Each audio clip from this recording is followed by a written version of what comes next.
Here I am, I think. Okay, hi everyone. Thank you so much for joining me today.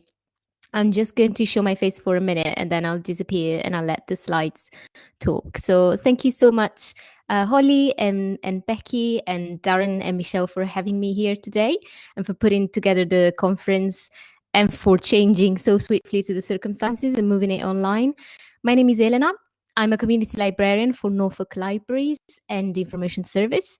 The role of the community librarian is pretty much what in other authorities is called the service development officer. So what we do is make sure that our fundamental offers are up to date, and my remit is reading and culture. You can imagine that these days my job doesn't look at all like what it was 3 months ago. And obviously when these two programs ended, circumstances were very different. So please make an effort of imagination to think what it was like. So today I'll be talking about two shared reading programs targeted at speakers of Portuguese. And hopefully by the end of the presentation, you will have some ideas on how to engage different communities,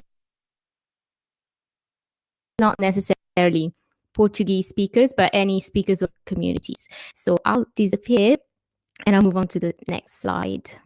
Let's see.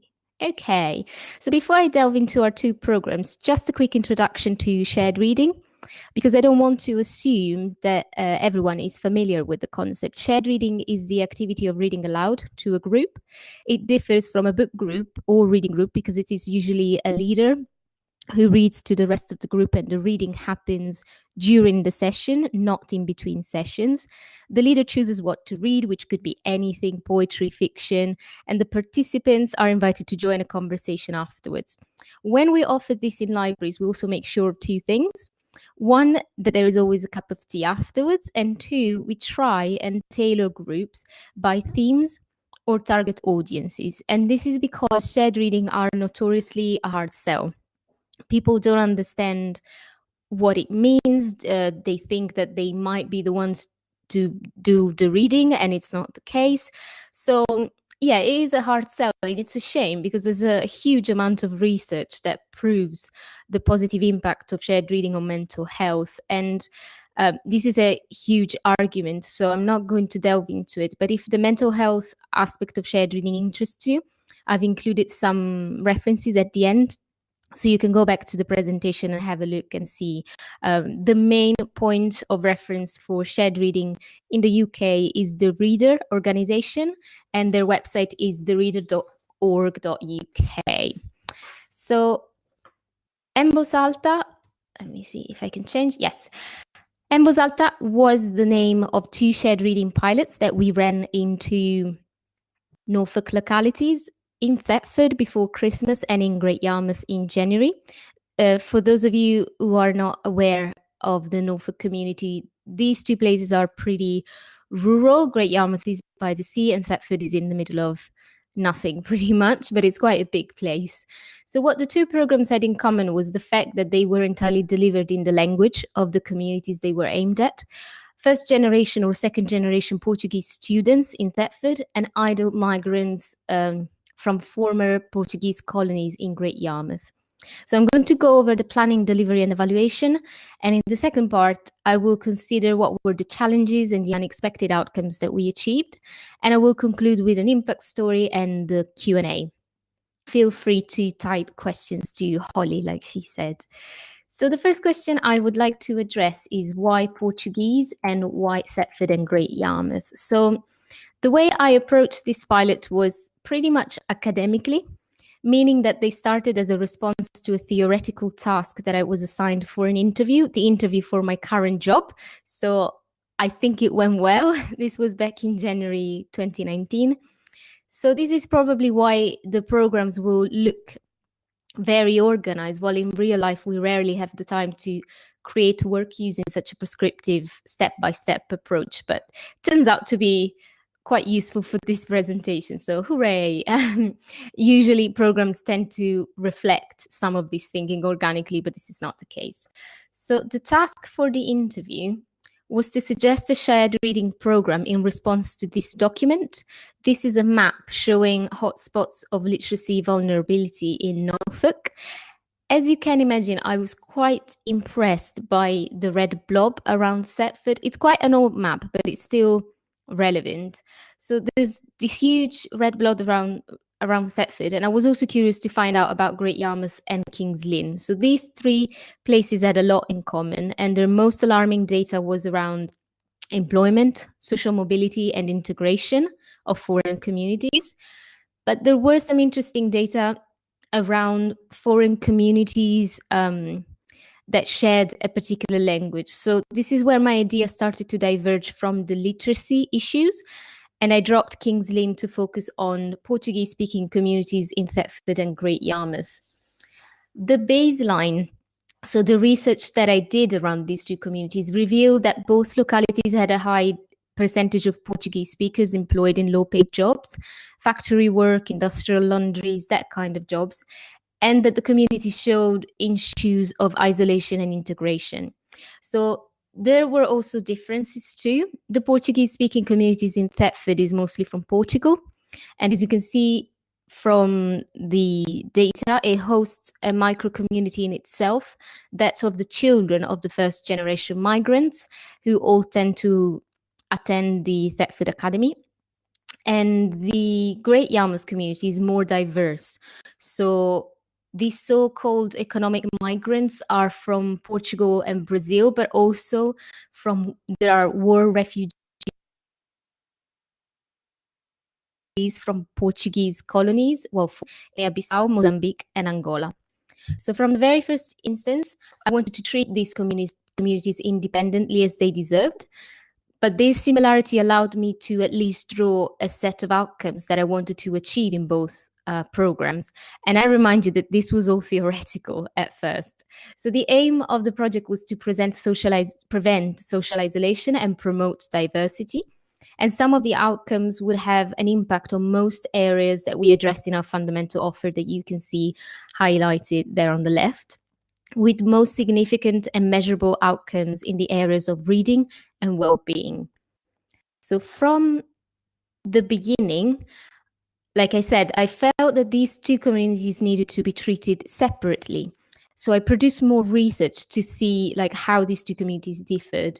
And I found out that about 150 plus Portuguese-speaking students were attending the Thetford Academy, and that in 2017 they were visited by the Portuguese ambassador. And then I came across, in Thetford again, Carla and Joe Barreto, a Portuguese couple who have consistently been involved in initiatives to engage young people. And recently, Carla is also a town councillor. Lastly, I found out that Thetford is home to As Noticias, the only Portuguese language newspaper in the UK. And also, there are a number of family-owned businesses offering Portuguese produce and delicacies, restaurants, and internet cafes. Great Yarmouth, on the other hand, showed fewer signs of community cohesion, and community initiatives revolved around the two main churches, one of which offers a service in Portuguese. So there are just as many family-owned businesses as in Thetford, only more diverse in terms of nationalities. So part of the preliminary research included finding out about potential partners who would be interested in co-delivering and promoting the scheme. This, again, is a fundamental step that we take to lower the risk of low take-up and community engagement. After I was given the role as community librarian, I was asked to eventually pick up this project and turn it into reality. And this is where I picked up the threads. So I had conversations with all these organizations and talked through what I had in mind, as well as looking for partners to advertise. What I was really looking for was the right people to lead the shared reading sessions. And I was very, very lucky and found who I needed straight away. So I got in touch with Spanish and Portuguese teacher Susana Lopez at the Thetford Academy and Brazilian migrant coordinator and also library volunteer, Lígia Machado at Gyrus, which is an advice hub for migrants and refugees. So Both Ligia and Susanna shared a keen interest in Portuguese language literature and had the best knowledge of the Rome community. Susanna as a teacher and Ligia as an ESOL tutor, a library volunteer and a coordinator who had already been involved in cultural activities with the library and with Gyrus. I ran a shared reading training with them, and then we had a conversation about what resources we could use. For the shared reading program with the young people at the Thetford Academy, we chose a children's story by Portuguese author Sofia de Mello Brenner Andresen, O Cavaleiro da Dinamarca. And for the program with adult migrants in Great Yarmouth, we put together a diverse range of resources so we could adapt to a group depending on who would show up. So we didn't know at the time. So I'm just going to go over very quickly the next two slides, only because these are things that we would do for all our programs. They're not particularly relevant to En Voz Alta, but if you want to know more about publicity and evaluation, just let me know. So we advertised our program through all the partners I had previously found in my research, including the Portuguese couple Carla and Joe, and the Portuguese newspaper in Thetford, and the two churches in Great Yarmouth. And then when I put together the program proposal, I put forward two methods of evaluation: an evaluation form with statements measuring against our outcomes, and qualitative data collected by the leaders. Eventually, we decided not to use the forms, but rather leave it to the leaders to collect qualitative data, recording their impressions after each session. And I was also able to attend some of the sessions. So I myself put together a couple of reports based on my experience talking to the participants, both in Thetford and Great Yarmouth. I'm quite pleased to say that one of these reports is soon to be published. We still don't know when, in Silip's Information Professional soon. So keep an eye out. We have now got to the second, shorter, but hopefully meatier part of the presentation, where I can get to share some of the aspects which I thought would be worth knowing about if you want to engage foreign community project in a different language. This is perhaps where my own interpretation of the call for critical approaches to libraries comes in. I am convinced that designing projects for foreign communities using their own language can offer very good results in the areas of integration, even if this sounds counterintuitive, and obviously their well-being. So I will start, however, with some challenges, as I'm sure you can think of many. If you can think of something that I haven't mentioned, this is the time where you direct your question to Holly and then she can ask at the end. So first challenge, the obvious one, is language. And it links to staff and volunteers too. I was extremely lucky to find Susanna and Ligia. I couldn't have asked for two more passionate leaders and the perfect people for what I had in mind. But you might think, where do I start? So it depends on what community you want to engage, of course, but a good place to start would be ESOL tutors, because sometimes they themselves have English as the second language too, and higher tutors, including staff at universities and PhD students. In terms of audience, I think the research in the community and the potential partners paid off big time. So this started as theoretical, but it was all work that I was able to use afterwards. So between the preparation for the interview and when I was ready to actualize the project, I had visited Thetford and Great Yarmouth several times for other projects and work. And since En Voz Alta was always in the back of my mind, I was keeping the conversation going, as well as getting to know the local businesses and the people who were most active in the community or even across communities, such as Carla and Joe in Thetford. I don't need to tell you that libraries ain't got no money, but I am pleased that for this project, we were able to secure £500 in total, so for both projects, from a Reading for Wellbeing fund. And it is a very humble sum, but we decided to invest it in paying our shared reading leaders for their time, since they were library externals, they were not staff, and they were not volunteers. Of course, you are more than welcome to explore the avenue of volunteers to run something like this. But, and this is a much longer and intricate debate, I think, on volunteers and libraries.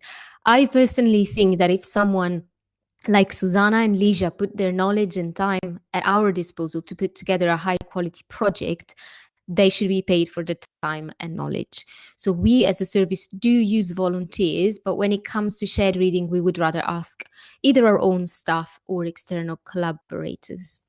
And then the next challenge is where to next. So I've had to change what to say during this presentation because circumstances have clearly changed. So at the beginning, so 3 months ago, what I was mostly concerned with was to put together a bid for more money so we could support the two groups, and to create a medium-term range of activities, including a film and literary festival for the young people, and some children activities for the migrants' children in Great Yarmouth. Now, what I'm mostly concerned with is how we can support these groups in view of the fact that we will not be holding events in libraries for a long time. I'm still scratching my head quite hard about this one. There's all sorts of barriers when it comes to digital inclusion. And I'm also wondering whether we should be looking at more ways to support the communities, particularly the one in Great Yarmouth, that are outside shared reading, so something a bit more practical. So I guess it's still a work in progress and we're still learning while we're in the middle of this. Lastly, I want to talk about what the two programs accomplished individually. So throughout the months of November and December 2019, a group of 6 to 8 young people aged 14 to 16 gathered at Thetford Library for 6 weeks to read and have a conversation about Portuguese language literature. I visited the group regularly to see how they were finding the experience. The participants commented positively at being given a space in the library where they could communicate to each other in Portuguese. Most of them were fluent speakers, but their reading skills were not as advanced as their English reading skills. Like a participant explained, they like reading, but since they learned how to read in English, they find it strange to read Portuguese. So it was nice to have someone read to them so they were able to follow the story on paper. And at that point, they said that they wanted to feel confident enough eventually to try and read aloud to the rest of the group. The En Voz Alta in Thetford managed to do something that as a library service we always struggle to do, to bring teenagers in libraries, and the partnership with the school is fundamental in this. So the teenagers' experience was very positive. They felt they had a space, and also they felt that they could communicate freely in their native language, while when they do that in school, they would get reprimanded. So it was an occasion for them to discover their heritage and form a sense of collective identity. In Great Yarmouth, our group was completely different. Ligia invited a group of women she had worked with before, working mums aged 30 to 50, who wanted a space where they could spend some time with fellow Portuguese speakers without feeling judged. After each session, Ligia would compile a report summarizing what sort of conversation the works had sparked, and a pattern of deep universal themes emerged. So how experiences shape us, how our suffering contributes or not to being who we are today, whether it is necessary to suffer to grow and learn. So quite deep stuff if you think about it. How communities of foreign people who share a language also share a secret world of truths, way of living, problems, and how expatriates can often feel like outsiders in their own native country when they go back. So once again, the group in Great Yarmouth felt that what they were doing was building a sense of collective identity. This time, however, it was united by a common language. In one of the reading sessions in Great Yarmouth, we invited the mum's children because it happened to fall during half term. And we read Sofia de Mello Brenner Andersen, A Menina do Mar, a children's story. And their children, who were aged 6-14, had never read in Portuguese, but they were so keen to get involved. And we spent pretty much half the session teaching them to read and getting them to draw what they were reading. And at the end of the session, one of the participants, one of the moms, said that it was a bonding experience, and everybody else agreed, telling us that they didn't have Portuguese books at home to read with the children, and that they would love to continue meeting at the library so that the children could practice Portuguese with each other and learn to read. So lastly, this is the last slide where I'm going to be talking. Yay! So there's a bit of time for Q&A. And also the rest of the slides are also pictures, resources, references, which you're welcome to browse at the end. So I would like to conclude with Angela's story before we go over to the question. During the half term, when I was there, Angela, a 50-year-old woman from Guinea-Bissau, at the end of the session, she produced a piece of paper with her handwriting on it, and she told me to read it. She told me that the story about the Somali war they had read the week before had moved her to write down some reflections of her own, and whether I wanted to read what she had written. Her writing was about the day that she was denied going back to Guinea-Bissau, and this was a week after the war had broken out in June 1998. She talked about the feeling of not belonging anywhere, of having to constantly move from one place to the next, of being rejected everywhere, even by her own country. And then she concluded saying, "This is not a fairy tale," she wrote at the end, "it's our reality. It's the reality of the people of Somalia, of Guinea-Bissau, of Angola, of Africa." And I still can't come to terms with how personal this story is, of how Angela's story moved me. And I keep thinking about it sometimes when I think about the good old days when libraries were open. And I think Angela's story was the whole point of doing En Voz Alta, and I hope that it has inspired some of you as well.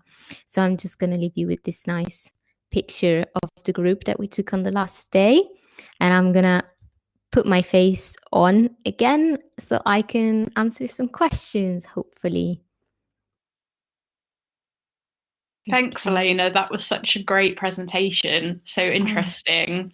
No one has sent me any questions, so I don't know. I don't know if anybody wants to ask anything now. Okay. Okay. Clara will in a moment. Okay. Thanks, Clara. Oh, you're very welcome. I'm so pleased to see surnames that I recognize. I mean, I myself am Italian, so perhaps Clara is Italian too, or has an Italian heritage, and Luciana as well. So it's nice to see that diverse people attract diverse ideas, I guess. So let me know where you're from, where you are. I'm currently in Milan because of the circumstances, and the weather is absolutely horrible today. But thank you so much, everyone. Yeah, do shout. I'm aware that I was quite quick reading the notes and presenting because I wanted to be on time. So hopefully you haven't missed much, but I'll just go over the next few slides while you think. So these are some recommended resources that we used. I also have the entire list of the stuff that we read during the program. So some poems, short stories, fiction, and then there's also the references list at the end, which is completely unreadable because it's too small. Elena, I've got a question for you from Francis. She says, do you know of any other similar foreign language shared reading groups? Sorry, I'm trying to read. The answer is no. I've heard of other groups targeting foreign communities, but not specifically shared reading. So there's a really lovely Center for Latin American Culture in London that I know have done project with libraries before, but that I know of, I couldn't find any shared reading in a foreign language. I mean, like I said in the challenges bit, it is challenging because you have to find the person to be doing this. So you either are a speaker yourself. So I've done shared reading in Italian before. I've done shared reading in Spanish too. But when it comes to giving the project to somebody else, it is quite a challenge. So was it based on a community needs assessment, said Luciana. Yes, it was based on a map. So when you download the presentation, you can also go over to the first few minutes if you missed them. I did say that this project was as a response to a theoretical task for an interview. And the theoretical task was, here's a map of Norfolk. These are the hotspots. What do we do to address literacy? And then based on the literacy, I found out that some of the literacy issues were linked to foreign communities, but not all of them. So I hope that answered your question. Yes, Francis, I completely agree that in English language, of course, it is absolutely valuable to be doing projects for ESOL speakers using English language. But there are some challenges in that approach too, because if you have a mixed group, it's really hard to pitch the difficulty of the text that you're going to choose.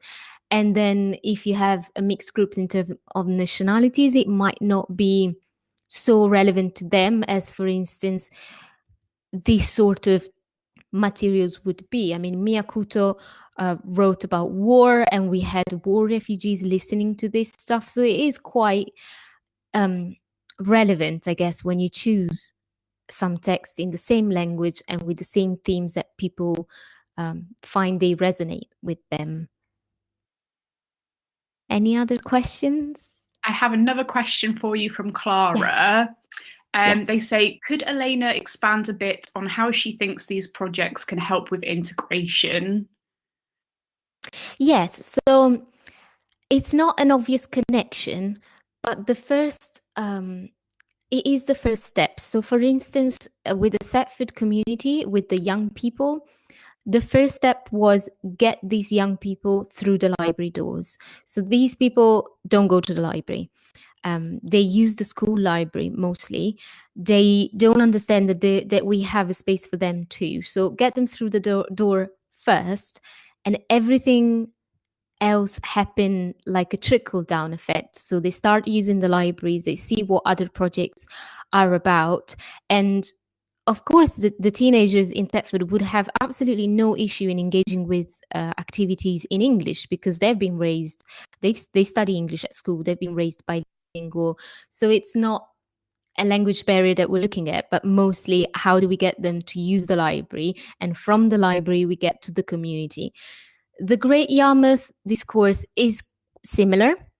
With the mums, we saw that their issue was pretty much, the mums were pretty much all laundry workers or factory workers. So these are people who work 12-hour shifts and have absolutely no time for themselves.